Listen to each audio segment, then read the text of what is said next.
एटा जिले की नगर पंचायत मिराची के झनेरा में एक 56 वर्षीय व्यक्ति राधा कृष्ण ने आर्थिक तंगी और अपनी लकवाग्रस्त बीमारी से तंग आकर गांव के ही विद्युत पोल पर चढ़कर फांसी लगाकर आत्महत्या कर ली।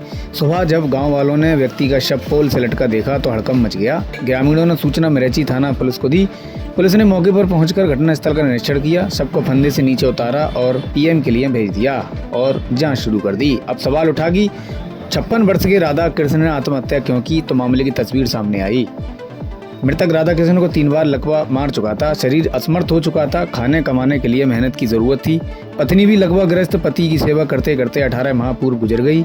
जवानी दिल्ली में पति और पत्नी ने पेट पालने और परिवार पालने में गुजार दी। ईश्वरीय शक्ति का प्रकोप ऐसा कि कोई औलाद नहीं थी। गांव में बूढ़े माँ बाप, पहली बार रोग लगा तो वह गांव वापस आ गया। गांव में बुजुर्ग माँ और पिता को इंदिरा आवास योजना के तहत एक छत मिली, जिसके सहारे वह और उसकी पत्नी जीवन यापन कर रहे थे। तभी कुछ समय बाद पुनः पैरालाइसिस अटैक हुआ और ये लगातार हुआ, जिसकी वजह से वह आर्थिक संकट से जूझने लगा। अपने ही गांव में 20 बाई 25 के प्लॉट में झोपड़ी डालकर जीवन व्यतीत करने लगा। पत्नी बीमार हुई और मौत हो गई। शरीर लाचार था। पेट भरने के लिए रिश्तेदार और पड़ोसियों और गांव वालों के द्वारा दिए गए खाने से पेट भरना शुरू कर दिया। पिता लालाराम की उम्र 85 साल की है। मां केला देवी 82 साल की हैं। बूढ़ी मां ने फपक कर रोते हुए बताया, कभी खाना बनता था और कभी नहीं बनता था। यही बात है कि कबू रोटी होती कबू ना होती, जानी कमाई बाबा राशन कार्ड पर 10 किलो राशन मिलता था, वह पूर्ति नहीं देता था। पिता लालाराम की वृद्धावस्था पेंशन भी करीब 6 महीने से रुक गई थी। राशन वगैरह का सामान क्या चीज, मतलब चौका चूल्हे का सब सामान, राशन 10 किलो आटो तो खप जातो, वो डूनी बटे जातो, पूछना पड़ता है 1 महीना की। 3 जने खाए वाले। पैरालाइसिस से फालिज से कब से परेशान थे? हाँ? कब से परेशान थे ये फालिज से?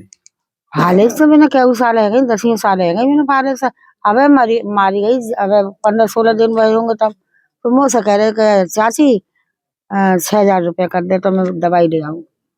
फिर वो अपने आप बिल्कुल ही ना चलवे लाख भाव, तो वो घाव ना है गए 8 महीना।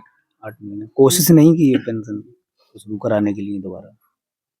करिए कोशिश, कागज दे लिख कर कई जगह दे चुके, कोई समझ कंगाली आर्थिक संकट से जूझ रहे राधा कृष्ण ने बूढ़े माँ बाप पर बोझ बनते देख पैरालाइसिस होने के बाद मौत चुनी। सब आर्थिक संकट से जूझते हुए यहाँ गाँव में एक व्यक्ति की मौत हो जाती है, क्या कहना चाहेंगे आप? आखिर क्या ऐसा रहा, किन चीजों किन योजनाओं से वंचित रहे, क्या परेशानी रही परिवार में? ऐसा परिवार की पोजीशन तो आपको देख ही रही है, गरीब तो ही अपना गुजारा करते थे। ये जो माँ बाप हैं वही रहते हैं यहाँ पे, बच्चे सब बाहर ही रहते थे। ये अमित ने बताया कि 2 साल पहले लगभग आ गए थे और इन लोगों की मदद तो ये मोहल्ला जो ब्राह्मणों का है, पूरा मोहल्ला ही मदद करता है। ये भूख से मरने वाली बात तो गलत है, जो बदनाम कर रहे हैं भूख से मर गए। हमारे मोहल्ले में हमारे कोई भूखा नहीं मर सकता, ये तो बात गलत है, परंतु परेशानी थी, गरीबी थी। ये दूसरी बात, मिराची नगर पंचायत की हम उसी गांव में मौजूद हैं, झनेरा में, जहां पर एक 56 वर्षीय व्यक्ति ने कल अपनी सीमेंटेड पोल पर लटककर अपनी जीवन लीला समाप्त कर ली थी। जी हाँ, ये वही राधा कृष्ण जी का घर है। यहाँ पर उनकी माता जी हैं जो बैठी हुई हैं, यही उनका मकान है मेरे पीछे, और सामने विद्युत पोल है सीमेंटेड, जिस पर उन्होंने लटककर अपनी जीवन लीला को समाप्त कर लिया था।